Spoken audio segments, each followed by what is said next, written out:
자, 요즘 차를 계약하면 1년 이상 걸리는 게 이상하지 않는 정말 특이한 시기에 우리가 있어요. 이렇게 새 차를 주문하면 오래 걸리는 이유는 귀에 딱지가 않도록 들어왔던 반도체 부족이라는 부분은 많은 분들이 알고 계실 텐데요. 최근에 러시아 우크라이나 전쟁으로 인해서 반도체에 들어가는 네온이 부족해서 가뜩이나 길어진 신차 생산 납기 기간이 더욱 지연되고 있다는 부분은 들어보셨을 겁니다. 하지만 지금 현재 생산 차질을 추가적으로 일어나고 있는 이 부분은 반도체 부족이 아니라 다른 부분 때문에 그렇다는데요. 어떤 부분 때문에 생산이 더 지연되고 있는지 알아보도록 하겠습니다.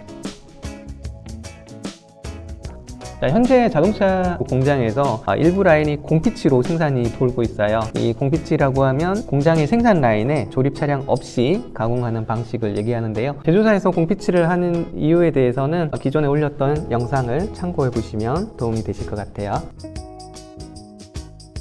현재 현대자동차, 기아자동차 생산 감산 상황을 보면요. 09 3월 14일부터, K8은 3월 15일부터, 그리고 소렌토, 모하비, 레이는 3월 18일부터 생산이 감산되고 있고요. 스포티지는 23일부터 감산 예정에, 현대차를 보면 아반떼 포터가 지난주부터 감산이 됐고요. JS 모델의 GV60, GV70, GV80이 30%씩 감산 중에 있습니다.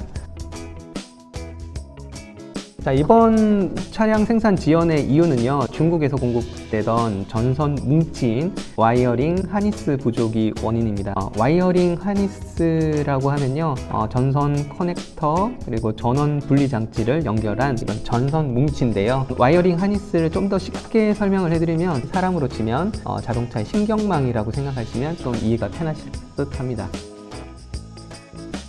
와이어링 하니스라는 전선 뭉치의 재고가 부족해진 이유는 역시나 코로나19가 원인입니다. 현대자동차와 기아자동차에서 들어오던 전선 뭉치들 대부분이 중국 산둥성에 있는 부품 공장에서 가져왔었는데요. 최근 중국에서 코로나19 재확산을 막으려고 주요 도시들을 봉쇄를 하면서 중국 공장에서 이런 부품 생산을 멈추면서 부족 현상이 생기게 되었다고 합니다.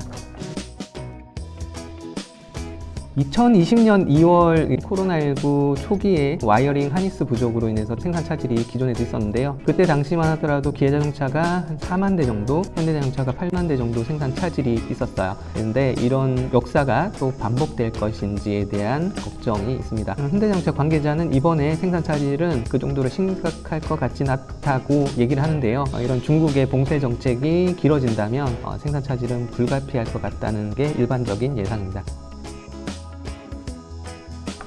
이번 문제는 현대자동차, 기아자동차가 국내 전체 시장에 가장 큰 점유율이 있다 보니까 문제성이 커지고 있는 부분이고요. 쌍용자동차도 와이어링 하니스의 수급에 비상이 걸린 걸로 알려져 있고요. 수입차에서는 BMW와 폭스바겐 차량들도 생산 차질에 영향이 있을 걸로 보여진다고 합니다. 쉐보레 자동차와 르노 삼성자동차는 다행히 와이어링 하니스 수급을 다변화를 해서 부품에는 여유가 있다고 하네요.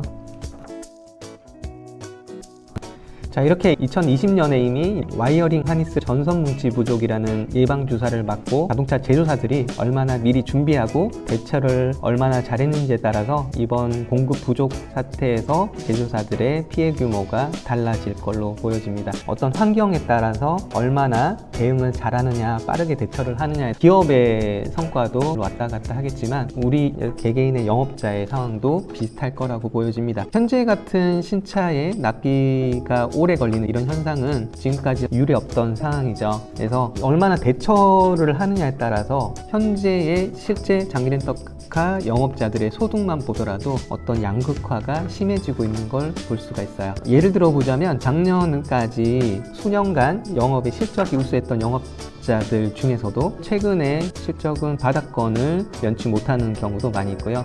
작년까지 별다른 두각이 없던 영업자들 중에서 현재 이렇게 어렵다는 시기에 오히려 실적이 더 올라가면서 승승장구하는 경우도 있습니다. 이 부분도 기업과 동일하게 빠르게 이 변화하는 이 시기에 맞춰서 얼마나 잘 대처하느냐, 그리고 얼마나 빨리 기존의 습관을 버리고 변화를 하느냐의 차이일 겁니다.